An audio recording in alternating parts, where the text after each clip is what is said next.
محترم خزانچاری صاحب، آپ نے کیا کمال گفتگو کی، وہ چاہتے ہیں کہ اب کراچی میں شہر سازی کے ساتھ تو پرانی عادت کو تازہ کر سکتا ہے۔ ہمارے انوار احمد صاحب، انہوں نے بھی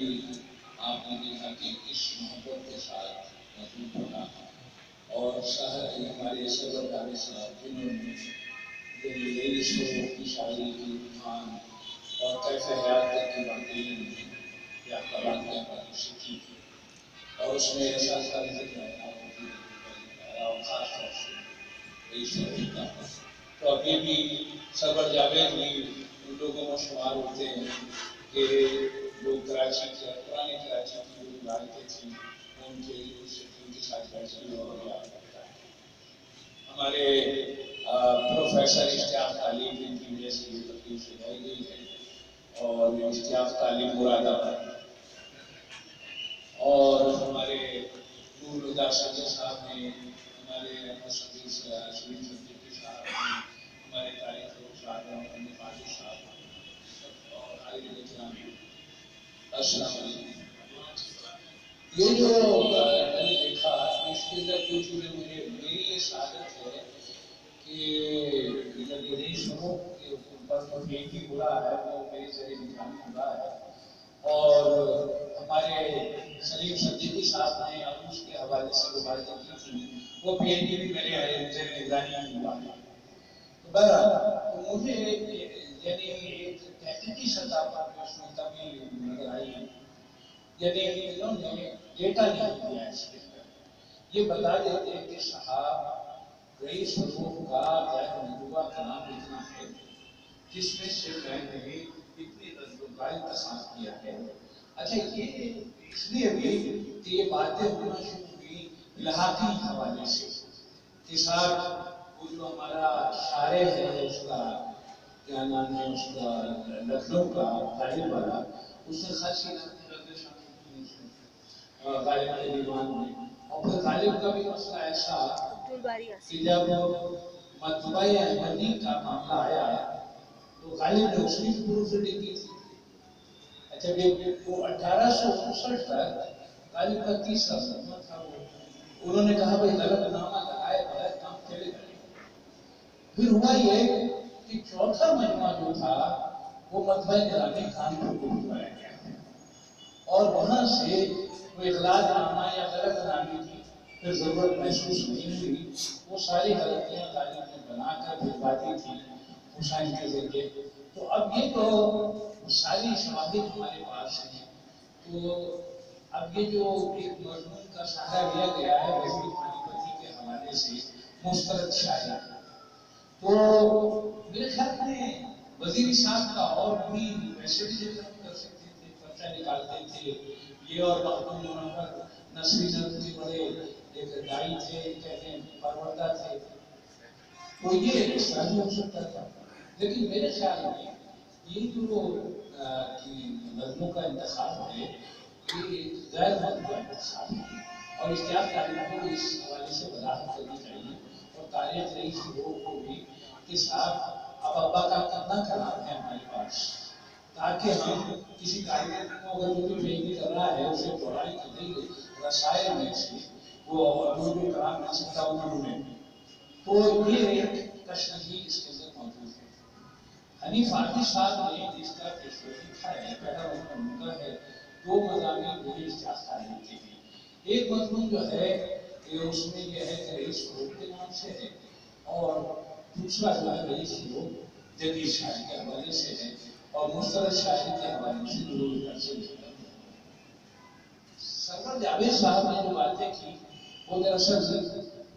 رئیس فروغ کو جدت کے حوالے سے بات کی، اور جدت کے ڈالے بغیر سے بات آپ کے جگہ نہیں کرتے، اس میں کوئی شبہ نہیں، لیکن یہاں جو جدید شاعری کی بات جو ہم کرتے ہیں اردو جدید شاعری میں کس طرح ہے جو 30 کے بعد آئی ہے۔ اچھا اس سے پہلے ہم جدت کی بات نہیں کر رہے، اور اور یہ جو ہے سمجھنے اس کے بنیادی اجزاء جو ہیں وہ تو رومانٹسزم سے ہوتے ہیں، لیکن فرسٹ ورلڈ وار کے بعد اس کے باقاعدہ معاملات آگے آ گئے۔ اچھا ہم یہ کہیں کہ سر جدیدیت کی جو روایت ہے وہ ہم اسے رومانٹسزم سے ہو سکتے ہیں۔ اچھا ہم کیا کر رہے ہیں، جدیدیت کے بارے میں بات کرتے ہیں، لیکن وہ 30 والی جدیدیت کی مجدد کے بارے میں تو میرے خیال میں رئیس ملوک نے اس جدیدیت جو ٹرمینولوجی ہے اس پر بھی ان کی شاعری پوری کرتی ہے۔ میرے اندر کی اداسی کی گئی روز مہمان بلانے کے لیے، تو یہ جو پہلو ہے اس کو ہمیں یقیناً مد نظر رکھنا چاہیے، ورنہ ہم یہ دیکھتے ہیں کہ ساتھ پسندی کا جو معاملہ تھا اور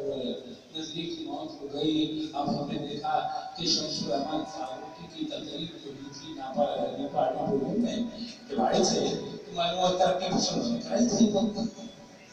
یعنی میں نے کہا فوج صاحب آپ بھی جائیں کیا کیا جائے، میں تقریر تو منعقد نہیں کر رہا نا، لیکن کہا کر سکتا ہوں۔ تو اب یہ والی جو صورتحال تھی اور جو اپنے چہرے کے 60 کے بعد یعنی جدید شاعری کا اردو میں چلن عام ہونا شروع ہوا، اور جدید شاعری کے حوالے سے ہلکا شمار کرتے ہیں اور یہ میرٹھی اور یہ سارے معاملات میں ایسے پیدا کیا، تو ان چیزوں کو ہمیں ملحوظ رکھنا چاہیے، کیونکہ یہ ہمارا ایسا شاعر ہے کہ جو جہاں جہاں بولی جاتی ہے، جہاں جہاں شاعری ہے وہ